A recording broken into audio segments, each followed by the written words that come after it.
একটা স্টেশনে সে কিছু পয়সা জমাইছে, সেই টাকা নেওয়ার জন্য তাকে মারধর করলো, তাকে টাকা নিয়ে গেল। যারা আবার সন্ত্রাসী হওয়ার স্বপ্ন দেখছেন, মাল লইয়া ঘোরাফেরা করেন, প্রত্যেকে বাকি যা সবকিছু একটা একটা ধরে ধরে কিন্তু আমরা জেলখানা ঢোকাবো। যেকোনো সন্ত্রাসী, যেকোনো অপরাধী আমরা কাউকে ছাড়তে পারবো না। এই ববি যিনি নিহত হয়েছেন, ওনার বিচার সুষ্ঠু না হওয়া পর্যন্ত আমাদের প্রত্যেককে সজাগ থাকতে হবে। আমাদের উদ্দেশ্যটা হলো এখানে আমাদের সকলের খেদমত করেছিল একটি মহিলা, তার নাম ববি।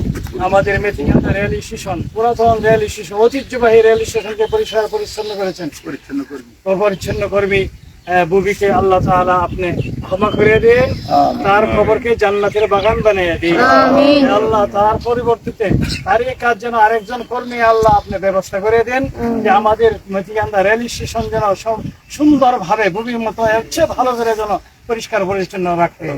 হে আল্লাহ, তার এই খেদমতকে কিয়ামত পর্যন্ত তার সওয়াব আপনি দান করে দিন।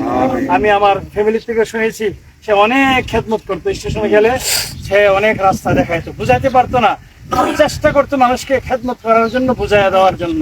হে আল্লাহ, তার এই কষ্টটা, এই খেদমতটা আপনি কবুল করে নিন। হে আল্লাহ, ববিকে মাফ করে দিন। হে আল্লাহ, তার কবরকে জান্নাতের বাগান বানিয়ে দিন। আমাদের সকলের আমিনকে কবুল করে নিন। রব্বানা তাকাব্বাল মিন্না ইন্নাকা আনতাস সামিউল আলিম ওয়া তুব আলাইনা ইন্নাকা আনতাত তাওয়াবুর রহিম। সুবহানা রাব্বিকা রাব্বিল ইজ্জাতি আম্মা ইয়াসিফুন ওয়া সালামুন আলাল মুরসালিন আলহামদুলিল্লাহি রাব্বিল আলামিন। আমিন।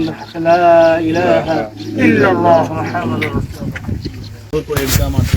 পাশে আমাদের মেদিনীপুর স্টেশনে যে ববি নামের যে পরিচ্ছন্ন কর্মী, বয়স্ক পরিচ্ছন্ন কর্মী কাজ করতেন, বিশেষ করে উনি একজন প্রতিবন্ধী, বাক প্রতিবন্ধী বোবা ছিলেন এবং পরিচ্ছন্নতার কাজ করতেন দীর্ঘদিন ধরে, বা প্রায় 25 বছর।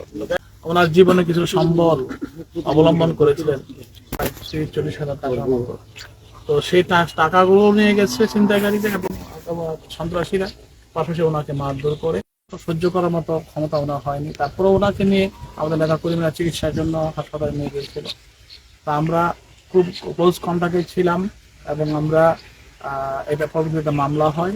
তো যাই হোক, যেসব সন্ত্রাসীরা ওনার উপর অতর্কিত হামলা করেছে, ওনার ঘরে গিয়ে ওনার টাকা পয়সা নিয়েছে এবং ওনাকে মেরেছেন, তো পরবর্তীতে উনি ওনার গৃহে মারা যান। হাসপাতাল নেওয়ার পর উনি মারা যান না,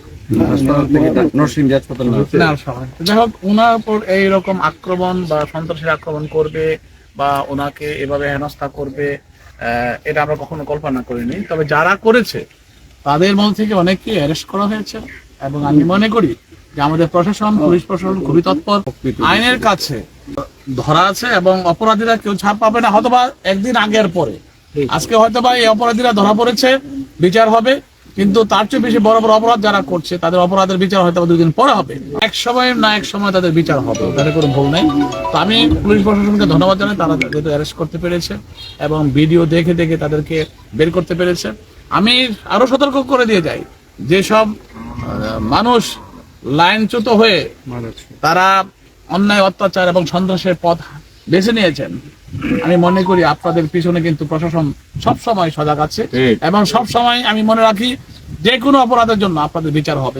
এই ববি আমাদের যে পরিচ্ছন্নতা কর্মী এবং একজন সুন্দর মনের মানুষ ছিলেন, ওনাকে যারা আক্রমণ করেছে, মারধর করেছে, যার জন্য উনি নিহত হয়েছেন, আমি ওনার ব্যস্ত নসিব করুক, আল্লাহ ওনাকে ব্যস্ত নসিব করুক। একটা উদাহরণে থাকবে রায়পুরাতে যে কেউ কিন্তু অপরাধীর কাছে ছাড় পায় না, অপরাধীরা যেখানে হোক না কেন তারা কিন্তু কাউকে ছাড় দেয় না, যখনই সুযোগ পায় তখনই যে কোনো জায়গায় তারা আক্রমণ করতে পারে। কাজে আপনারা মনে করবেন একজন বৃদ্ধ মহিলা যার বয়স 80-র পরে, সেই মহিলা তার পৃথিবীতে কেউ নেই এবং তার কিছু জমানো টাকা সে পরিচ্ছন্নতা কর্মী পরিষ্কার পরিচ্ছন্ন করে স্টেশনে সে কিছু পয়সা জমাইছে, সেই টাকা নেওয়ার জন্য তাকে মারধর করলো, তাকে টাকা নিয়ে গেল। তারা কিন্তু এই সন্ত্রাসীরা কিন্তু আপনার আমার কারোর কাছে নিরাপদ না, কাজে তাদেরকে ধরিয়ে দিবেন যারা ধরা হয়েছে। পাশাপাশি যারা আবার সন্ত্রাসী হওয়ার স্বপ্ন দেখছেন, মাল লইয়া ঘোরাফেরা করেন, সাবধান করে দিলাম আজকে থেকে। কাজে আপনারা এসব কাজ থেকে বিরত থাকেন, নাহলে কিন্তু প্রত্যেকে বাকি যা সবকিছু একটা একটা ধরে ধরে কিন্তু আমরা জেলখানা ঢোকাবো। যেকোনো সন্ত্রাসী, যেকোনো অপরাধী আমরা কাউকে ছাড়তে পারবো না। এই ববি যিনি নিহত হয়েছেন ওনার বিচার সুষ্ঠু না হওয়া পর্যন্ত আমাদের প্রত্যেককে সজাগ থাকতে হবে, কাজ করতে হবে। সবাইকে ধন্যবাদ। আসসালামু আলাইকুম।